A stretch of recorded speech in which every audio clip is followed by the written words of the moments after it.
வணக்கம் ஃப்ரெண்ட்ஸ். இன்னைக்கு நம்ம என்ன படம் பார்க்க போறோம்னா, ஸ்ரீராம் சக்தி டைரக்ஷன்ல சமுத்திரக்கனி, லட்சுமி பிரியா, கௌதம் வாசுதேவ் மேனன் நடிச்சு வெளிவந்திருக்கிற கார்மேனி செல்வம் படம் எப்படி இருக்குன்னா இந்த வீடியோல பார்க்க போறோம். நம்ம ஊர்ல ஒரு பழமொழி சொல்லுவாங்க, அகல கால் வைக்க கூடாது அப்படின்னு. அத ஒரு ஆணித்தரமான ஒரு கதையா சொல்ல முயற்சி பண்ணியிருக்காங்க. இந்த படம் ஒரு யதார்த்தமான மிடில் கிளாஸ் குடும்பத்தோட வலியையும் ஆசையையும் பிரதிபலிக்கிற மாதிரி கொண்டு வந்திருக்காங்க. படத்தோட நாயகனா செல்வம் கேரக்டர்ல சமுத்திரக்கனி நடிச்சிருக்காரு. இவர் கௌதம் வாசுதேவ் மேனன் கிட்ட ஒரு விசுவாசமான கார் டிரைவரா இருக்காரு. கௌதம் மேனன் தன் மகளோட வெளிநாடு போகும்போது அவரோட காரை செல்வம் கிட்ட ஒப்படைச்சிட்டு போறாரு. ஆனா இங்கதான் கதையே ஆரம்பிக்குது. செல்வம் அந்த சொகுசு காரை ஒரு கால் டாக்ஸிய மாத்தி ஓட்ட ஆரம்பிக்கிறாரு. ஏன்னா அவருக்கு பண தேவை இருக்கு. அந்த பணத்தை வச்சு ஆடம்பரமான செலவையும் பண்றாரு. கடனும் வாங்குறாரு. ஒரு கட்டத்துல தன் மச்சானாலேயே உறவினர்கள் முன்னாடி அவமானமும் படுத்தப்படுறாரு. ஸ்கூல் ஃபீஸ் கட்ட முடியாம தவிக்கிறது, விசேஷங்கள்ல பணம் இல்லாம தலை குனிஞ்சு நிக்கிறதுன்னு ஒரு சராசரியான மிடில் கிளாஸ் சந்திக்கிற கஷ்டங்களை முதல் பாதியில ரொம்ப நேர்த்தியாவே காட்டியிருக்காங்க.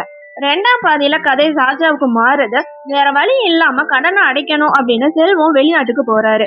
அங்க அவரோட தங்கி இருக்கிற நண்பர்கள் பேசுற வசனங்கள் ஒரு வெளிநாட்டு வாழ் இந்தியனோட கஷ்டங்களை அப்படியே கண்ணு முன்னாடி நிறுத்தி இருக்குன்னே சொல்லலாம்.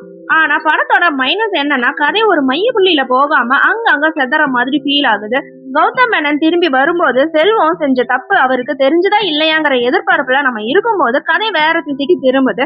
இருந்தாலும் எமோஷனல் காட்சிகள் ஓரளவுக்கு ஓகேவா இருக்கு. குறிப்பா அப்பா வராதனால ஸ்கூல் விழால சமுத்திரக்கனியோட பையன் தவிக்கிற சீன் கொஞ்சம் டச்சிங்காவே இருக்கு. சமுத்திரக்கனி படம் அப்படின்னாலே கண்டிப்பா ஒரு அறிவுரை சொல்லுவாரு அப்படின்னு நம்ம நினைப்போம். ஆனா இந்த படத்துல அது எல்லாத்தையும் விட்டுட்டு ஒரு நடிகரா நல்லாவே நடிச்சிருக்காரு. ஆனா எல்லாத்தையும் விட இந்த படத்தோட ரியல் ஸ்டார் யாருன்னு கேட்டா லட்சுமி பிரியான்னு தான் சொல்லணும். கணவன் சீர் செய்ய முடியாம தவிக்கும் போது வர கோவம், கணவனை பிரிஞ்சு வெளிநாட்டுக்கு அனுப்பிட்டு தவிக்கிற ஏக்கம், கிளைமேக்ஸ்ல அவங்க அழுகிற காட்சி நிஜமாவே மிடில் கிளாஸ் பெண்களோட உணர்வை அழகா பிரதிபலிச்சிருக்கு. ராகா ரமேஷோட இசை படத்துக்கு இன்னொரு பிளஸ்னே சொல்லலாம். பாடல்களும் நல்லா இருக்கு. தேவைக்கு வாங்கினாதான் அது தேவை, தேவைக்கு அதிகமா வாங்கணும் அப்படின்னா அது பேராசைங்கிற கருத்தை வலியுறுத்துற வகையில நமக்கு தேவையில்லாத ஒண்ண வாங்கணும் அப்படின்னா நமக்கு தேவையான ஒண்ண கண்டிப்பா இழப்போங்கிறத ஆழமாவும் அழுத்தமாவும் பதிவு பண்ணியிருக்காங்க. கிளைமேக்ஸ்ல செல்வம் வெளிநாட்டுல கஷ்டப்பட்டு பணம் சம்பாதிச்சு தன்னோட கடனை அடைச்சாரா இல்லையா, கௌதம் மேனனுக்கு தான் ஏமாற்றப்பட்ட விஷயம் தெரிஞ்சதா இல்லையா நம்ம எதிர்பார்த்துட்டு இருப்போம். ஆனா கிளைமேக்ஸ்ல ஒரு ட்விஸ்ட் வச்சிருக்காங்க. பணம் மட்டும்தான் வாழ்க்கையா அப்படிங்கிற கேள்விக்கு ஒரு ஆழமான பதில இயக்குனர் சொல்லியிருக்காரு.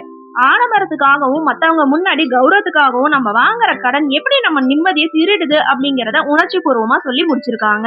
சமுத்திரக்கனி, லட்சுமி பிரியாவோட யதார்த்தமான நடிப்பு, ராகு ரமேஷோட இசை, வசனங்கள், குறிப்பா வாழ்க்கையோட தத்துவங்கள் படத்தோட பிளஸ்ன்னு சொல்லலாம். இரண்டாம் பாதியில நீளம் கொஞ்சம் அதிகமா இருக்கு. சில காட்சிகள்ல கொஞ்சம் நாடகத்தன்மை இருக்கிற மாதிரியும் இருக்கு. இது படத்தோட மைனஸ்ன்னு சொல்லலாம். ஆக மொத்தத்துல கார்மேனி செல்வம் எப்படி இருக்குன்னு கேட்டீங்கன்னா, ஒரு யதார்த்தமான தமிழ் குடும்ப கதையை சொல்றதுக்காகவே தாராளமா இந்த படத்தை ஒரு தடவை பார்க்கலாம். ஓகே ஃப்ரெண்ட்ஸ், நெக்ஸ்ட் வீடியோல பார்க்கலாம். இந்த வீடியோ உங்களுக்கு பிடிச்சிருந்தா லைக், ஷேர், சப்ஸ்கிரைப் பண்ணுங்க. தேங்க்யூ.